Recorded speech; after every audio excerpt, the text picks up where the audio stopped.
Hey y'all, I don't know how long I have because my dog is being really fidgety today, and if I put him down he's gonna bark and I don't want that in the back of my video the whole time.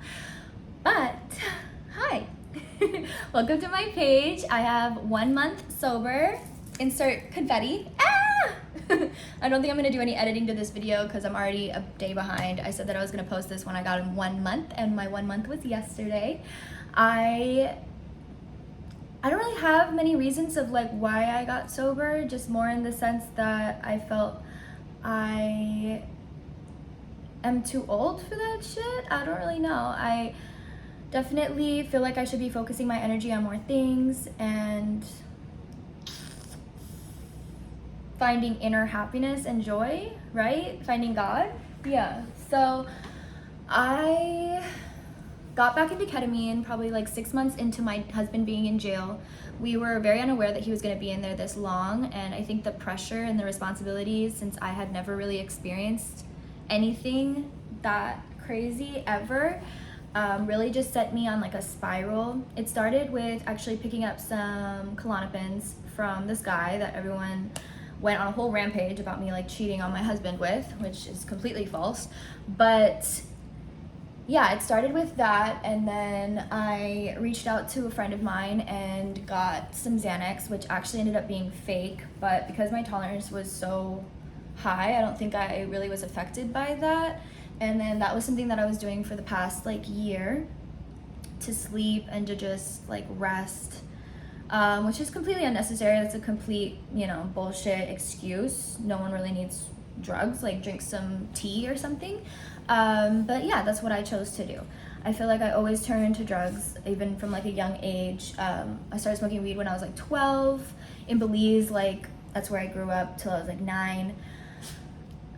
People smoke weed in Fanto and like the graba leaf, sorry, that's what y'all call it, graba leaf, but they call it Fanto there. So it was something that I always thought was just like, oh, okay, like when you're stressed, you roll a blunt. All right, cool, that's cute. From 12 to like 15, 16, that was like my main choice. Obviously, cigarettes worked their way into that situation, spliffs, hash, that kind of thing. Like I was always carrying my bong. Like for some reason, I just always had my bong with me, like no matter where I went. Just had my little backpack and my bong. Like it was pretty insane. Somehow I graduated with honors from high school and graduated culinary school when I was 19, and somewhere in between that I got my yoga instructing license, which was probably like the first time that I really wasn't smoking that much weed. I wasn't drinking at that time. I was like the best I've ever been, and I really want to get back into yoga and get my next 300 hours, so I have 500 hours of teacher training. But not like really I want to be a teacher, but I did love going to school. I do enjoy going to school. Like I'm pretty good at like learning and like doing all of the notes, and I just enjoy it. But I think when Corona started, that was when I reached my like real bad drug use, because I started doing ketamine with a boyfriend of mine when I broke up with my high school boyfriend when I was 19. It was like a whole rave situation. I went to my first rave, I met him there, and he gave me my first bump of ketamine. And I felt the most safe and relaxed I had ever felt in my life. I definitely did not have the calmest childhood, but God knows that my mom did her best, and she is still doing her best, and she's an amazing woman. But I think there was a lot of trauma there. Like when my grandmother died when I was 9, it really hurt me because she was like my favorite person. And I think after that I kind of shut down.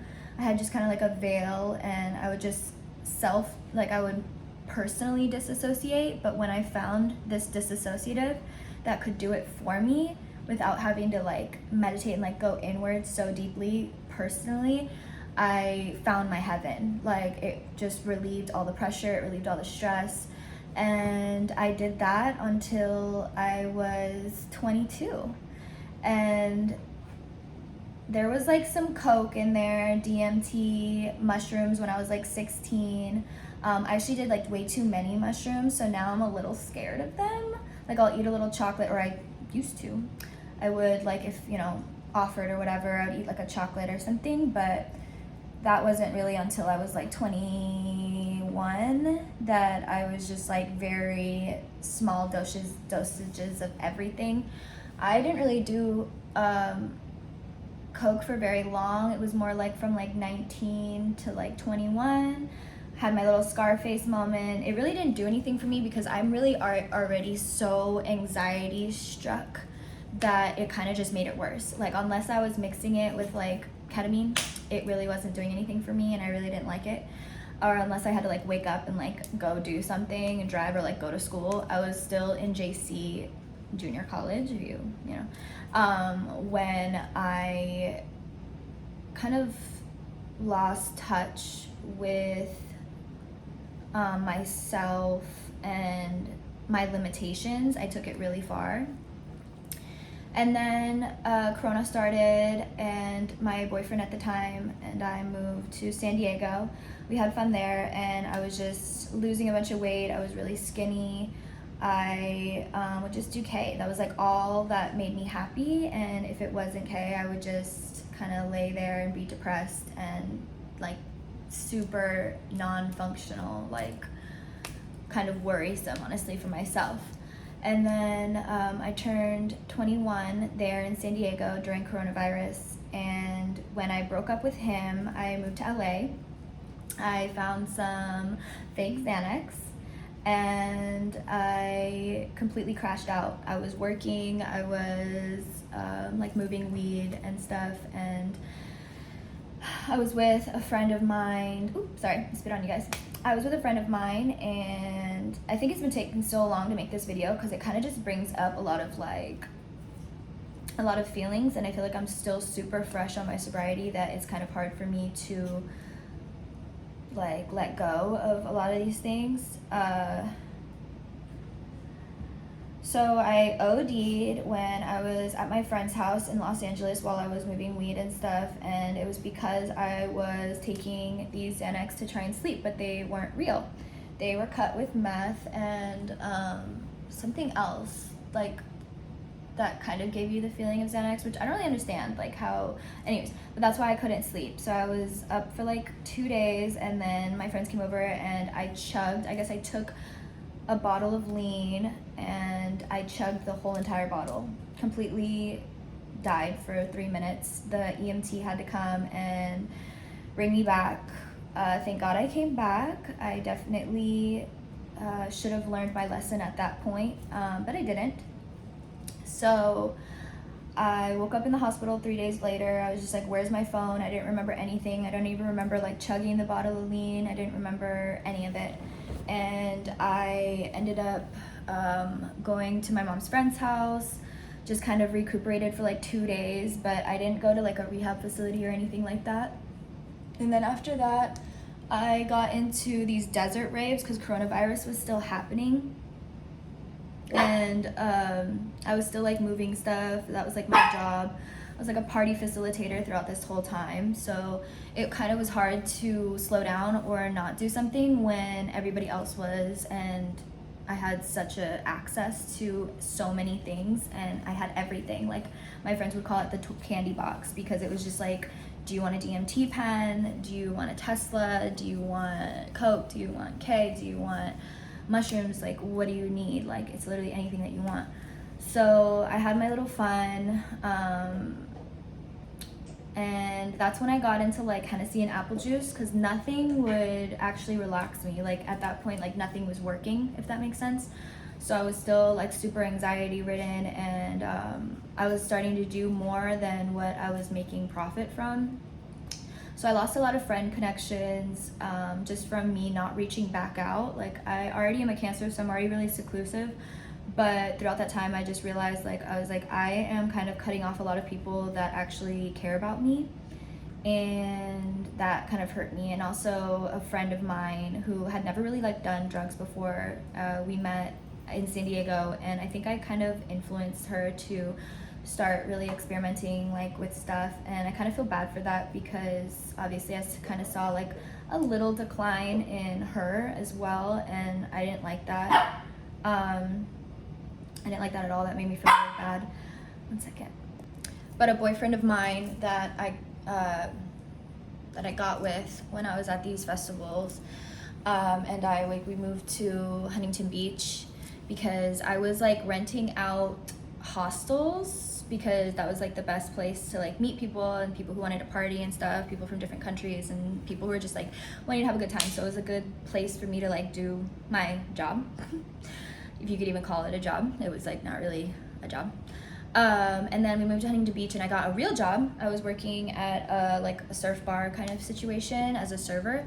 And at that point, I just kind of realized that this partner and I, like, we had a connection because I was facilitating him just always having weed or having whatever he like needed. Mainly it was just weed. Like, he really wasn't that big of a partier, but it was like money and weed, you know what I mean? And I just kind of got sick of it. I got sick of like carrying the weight of just like everything and myself, and I just wasn't doing very well. So and at that point I really wasn't doing any drugs other than weed because nothing really was doing it for me, like I said. So at this point I was like 20, I was about to be, or I was like turned 22, 21. Honestly, everything's like a little foggy from like 19 to like 24. Like the ages is like very much like fucked up. That's what drugs will do, right? Yeah. So after Huntington, I had moved to Florida with my husband, or not with my husband, but like I moved to Florida to be with Wyatt, and he helped me realize that I didn't need drugs and I didn't need to be the center of the party, and I didn't need to like rescue people, and I didn't need to be like the facilitator of all this stuff. So it kind of just gave me a new perspective on like something that I could do. So I started doing social media, which I really enjoyed. We got into this house, which kind of led to both of our demises because we just got so depressed and bored there because we were so far from Miami. We were just in this like little town where everyone had kids and they were just older, and there wasn't really much to do. And we both started doing Xanax. And my husband likes to drink, or he liked to drink. He's still currently in jail, but hopefully he doesn't come out and drink anymore. He definitely wasn't himself when he drank, which I didn't really enjoy. As one thing, like I did notice when I was on drugs, it kind of just like, it made me functional. Like I was very functional, which was the scary part, because I could still do runs from like Oakland to San Francisco and up the hill and like around the corner to the Redwoods. Like wherever I needed to go, I could drive, I could do it, I could make it. And obviously like nitrous was in there. One of my ex-boyfriends bought me a tank for Christmas, and I literally went through it in 2 days. Like a tank almost as tall as me, and I did that much in like a weekend.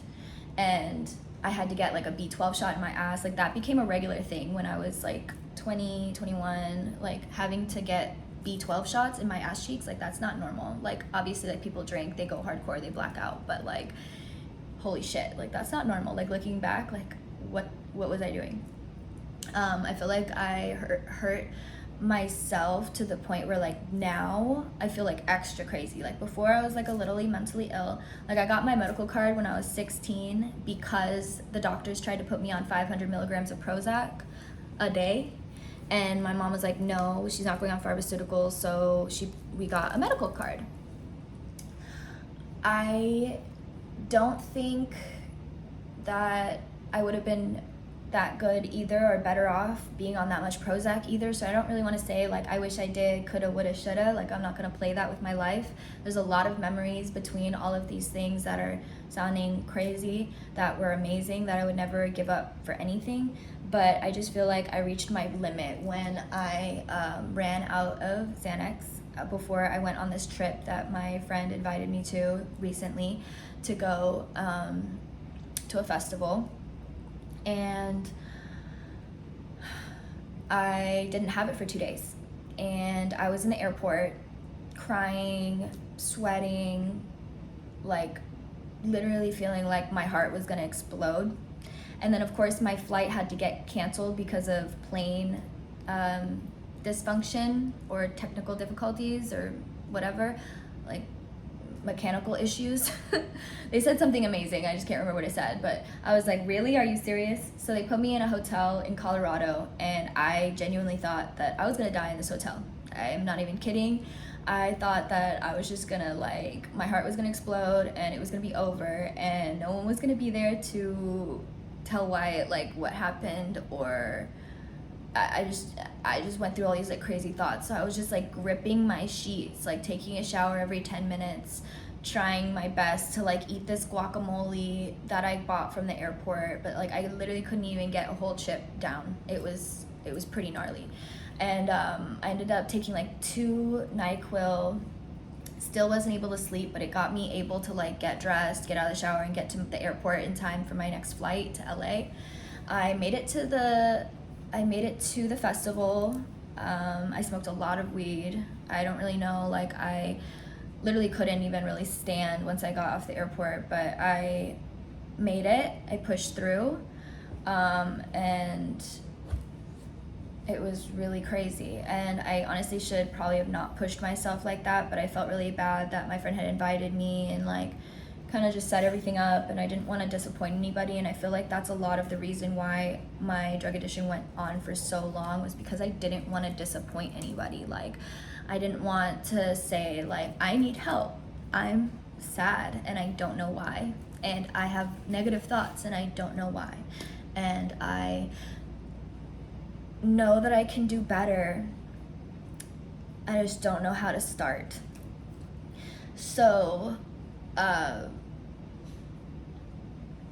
don't want to cry because this is supposed to just be like a story time. I feel like that moment really kind of woke me up. It wasn't the OD that taught me my lesson, because I don't know, it really wasn't. I literally got up and went back into the swing of things, got back on my phone, made new orders, like handled business, hit up my connect, like all of it. Like I just kept on pushing and going. I just got so used to that lifestyle, the easy money, the partying, the friends, the short-term happiness, and I think that's what I mostly was addicted to. I then came back to Fort Lauderdale, and I was in the middle of a move. I went and drove up to Tampa, packed up my stuff, and came to this apartment. And for 10 days, I was just so uncomfortable. I couldn't sleep. Whatever that Xanax was doing was definitely suppressing whatever like anxiety I was feeling. So a lot of people ask me like, how have you gotten through a year of your husband being away? I've been fucked up. So now I'm kind of scared because I don't really have any more crutches. I don't have any more excuses. I don't have any more vices. All I have is like me and my dogs and a lot of responsibilities. I don't want to say that like I found God, or that that I regret it, because I honestly don't know how I would have gotten through this year without him and without ketamine, honestly, or Xanax. I don't really know.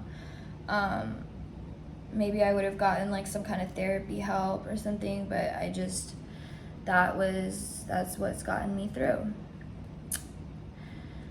I do know that some people asked some questions. I do know that a lot of people thought it was snow, but I do think that that's just like, lack of like drug knowledge, which I don't really want people to have any drug knowledge. Like that's not something to like rep about. Like, oh, like I know all the different stuff. Like, cause honestly, now I'm thinking about it, there was like, I used to do G on purpose, literally like a date rave drug.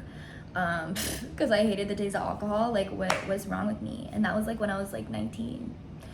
I think being around a lot of people that were older than me, I had a lot of like older influences, and just fell into the wrong crowd. Even though I love these people with all my heart, I do feel like if people care about you, they're not gonna let you destroy yourself. And like one of my friends actually tried to help me and he couldn't even help himself. And now we're both sober, which I'm really happy about. But I do think it was just my time. I know this video is like all over the place, but I just really didn't know how to like organize this properly. Like I've been doing drugs since I was like 12.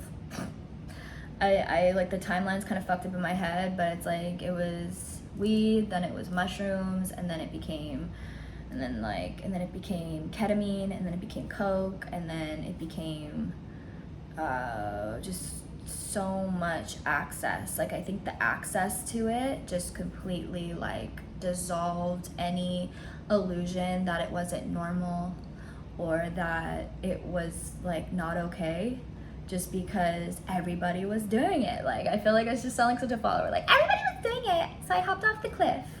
So I hopped off the cliff into like a valley of just like anything and everything.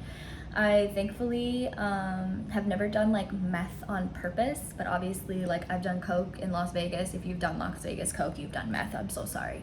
Not all. I know some people are gonna comment like, not all. No, I know, but most.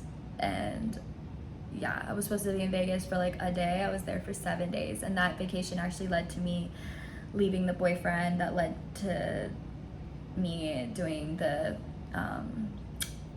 drinking the lean. I think I was just really unhappy. I don't deal with unhappiness very well because I do feel like life is supposed to be enjoyed and it's supposed to be happy. And when I say sober, I just mean sober from the copious amount of things that I've used since I was 12 years old to make myself feel okay.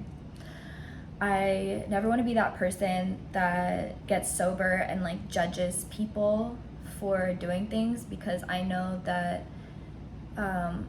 my experience is my experience. Everyone has to kind of learn and go about dealing with addiction in their own way and experience things for their own way. Like I've been getting bullied for probably like 4, 5, maybe 6 months before I even chose to get sober online for like doing coke. Like, oh, she's awake, she's like on coke, or like she's nodding off, she's all zooted, like Prozac queen, whatever, like all of it, you know what I mean? And like even that, like I just, you know what I mean? Like it has to be your decision. It can't be something where like you're getting bullied into it. It can't be something that people are telling you to do. It has to be something that you choose. And I feel like a lot of people don't think that I got sober because I didn't go to like a facility and get on like a different medication, where I literally know that I could have died getting off of Xanax the way that I did. Because ketamine is one of those things where it's like you piss it out, you're gonna feel depressed for like a week, but it's not something that like you're going to feel sweaty, you're gonna feel like you're having a heart attack or a stroke, or like unable to like take a fucking shit or like eat. Like that's not how that withdrawal works. But yeah, that's how I felt for a long time. It's like probably like 2 weeks.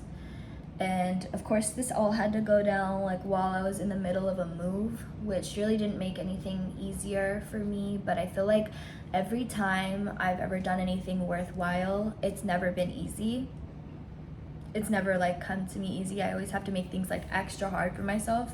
And I think because I was so uncomfortable for so long with that withdrawal, that like I'm terrified now. Like there's no reason for me to ever want to feel comfortable like that again. I don't think that I'm going to relapse, but I am not like a fortune teller. All I can do is like do 1 day at a time, and eventually I'll have 6 months, and then eventually I'll have a year. I still have the same stresses that caused me to relapse before, because I had a long time off of ketamine before I had that night where I did do a little coke and I got some Klonopin and I was doing gas on live. So I do know how like I'm perceived, and I do know how I look, and I do know what it seems like that I just don't give a fuck. But honestly, I feel like I found drugs because I give too many fucks. Like I used to care like how I looked so much in high school and like middle school, and just like what people thought of me, and if they didn't like me, I had to know why, you know. And I think that's like a Cancer thing, or maybe it's just like a me thing.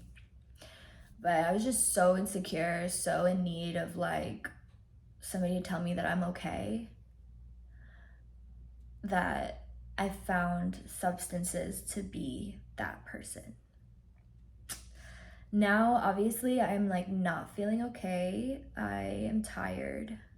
I think emotionally more than all, because it's not even like I can really sleep very well. It's just like, just emotionally exhausted. And I think with my dad dying the same month that my husband had to go to jail, I just kind of felt like, wow, like I've been alone basically since I was like 9. And because my grandmother was like my safe space, you know. And I feel like a lot of people can relate to that, but I just felt so like unable. But no matter how much your brain wants to trick you to think that like you're not good enough or you're not able, I just wanted to like push through for those people who feel the same way as me, because I don't want to influence people to go down the same route. I don't want people to like waste like 6 years of their life to something that really isn't bringing you happiness. It's not real happiness. Those people are not your friends. They want what you have. I had to learn that like the hard way. But I do wish that the world was a little nicer. Not to me, but just in general. I wish I could like protect all the people who were hurt in the same ways that I was. I've been like a victim of like sexual assault, physical assault, verbal assault, like my whole life. And like I've always just wanted to like make people smile, and I've always wanted to bring them happiness. And I'm realizing now that I do probably have like some serious depression problems, because it's definitely getting worse the more time that goes by in my sobriety. Like I know that people say it's gonna get better, and it will. I'm just like wondering like when, because I know everybody's different, and I'm kind of scared that I was this way before the drugs. So this might just be who I am. Even though I try and be like a go-lucky person, I do feel like the most depressed people try and put on a smile and make themselves be perceived as like this happy person. But not the Burger King napkins, sorry guys. Anyways, I'm rambling. I just wanted to get this video out there because I kept saying like I'm gonna do this, I'm gonna do that. But yeah, like I experimented. We had chemists who would make Coke that was like 100% proof. Like you literally needed like this much. Like I could do story times if you guys want, but I don't really want my story times to like influence anybody to do anything, because I didn't really have like any like the sexual assault happened like way before I did drugs. Like that was like when I was a child. I was getting babysat actually while my mom went out, and it was like the brother of my friend in Belize. So it's like I think a lot of traumatizing things happened before I did drugs, and then I just like had angels on my side, because I never had to experience being like locked up, or I never had to experience getting into like a major car accident, thank God. Or, you know, a lot of these really, or like getting drugs that weren't clean. Like I just had such good access to such good quality things that until coming to Florida, I really never experienced like fake Xanax or like shitty Coke or whatever. And I do feel like I do have angels, and I do feel like I can turn my life around, but I do need to figure out like what I want and how to be happy again, because it's like I have no want but except for like to provide for my husband and make sure that everything that he left behind stays okay. So I'm glad that I got sober because I don't want people to think that I'm gonna ruin him. I think that was like one of the comments that really struck me hard, was they were saying like I was gonna ruin my husband, and like I'm not the reason he did Xanax. He did that like way before I even moved out here. He was drinking so much before I even came out here. I actually kind of helped him slow that down a little bit, but I'm not the reason that he declined the way he did. I didn't like bring it into his life. If anything, he had it there, and he tried to stop me from doing it. But it's like it's like, how are you gonna do it and I can't do it? Like, I'm very much like, what the fuck is that? So I did my video. I did the YouTube. I talked about, I don't fucking know. You guys can ask me questions on this video. If I didn't like answer something, I can do like a part 2 or something. But I kind of just want to put this shit in the past. Like, I just want to be over with thinking about drugs, or like waking up and like needing a joint, and like constantly like needing a joint to like go out or do anything, or do laundry, or fucking take a shit, or do dishes. Like, I just want to be normal. Like, there's people out in this world that don't do anything. They don't drink or do anything. Why can't I be that person? So yeah, 1 month. I think I'm gonna do these videos every month that I get, so that I can see like how I'm changing or progressing or declining or whatever. Like, I just want to see, and this is gonna be like my own little journal. So yeah, comment what you like. Don't worry about hurting my feelings. I know you guys don't. But yeah, it's at this point I'm pretty numb to it all, if you can imagine. So yeah, I'm gonna keep on doing me and keep trying to do the best for my husband and I and our future family, and my mom most of all, because she's always believed in me and helped me when I needed her. So I just want her to be proud of me. I want my grandmother to be proud of me, and I just want to be better. So thanks for listening to my little rant. Hopefully the next one like makes more sense. I hope the timeline makes sense, but I just try to, I don't really know like when things stopped. Like, it was just kind of like 12 years old, smoked weed, Belize, like, of course, like kept smoking weed, cigarettes. Yeah. There was some like crushed Xanax between that time, like middle school-ish, but it wasn't like consistent until I was 19. And there was mushrooms when I was 16. That kind of terrified me. A lot of dabs that would just like knock me out. So pretty much like it's downers most of all. 19, coke, DMT, pretty much everything except for heroin and meth. Yeah. I mean, I know there's probably like other stuff. Like, I've never done ayahuasca. I've never done peyote. Oh no. Sorry. I have done ayahuasca. Yeah. I did ayahuasca at a ceremony on a new moon, and we like were in a hot tub and hitting a DMT pen. So it wasn't like that spiritual or whatever, but I have done ayahuasca and not peyote. So yeah, coke, ayahuasca, DMT, G, ketamine, Xanax. I did have a Prozac moment when I was like 21-ish, 20, but that was only for like a month.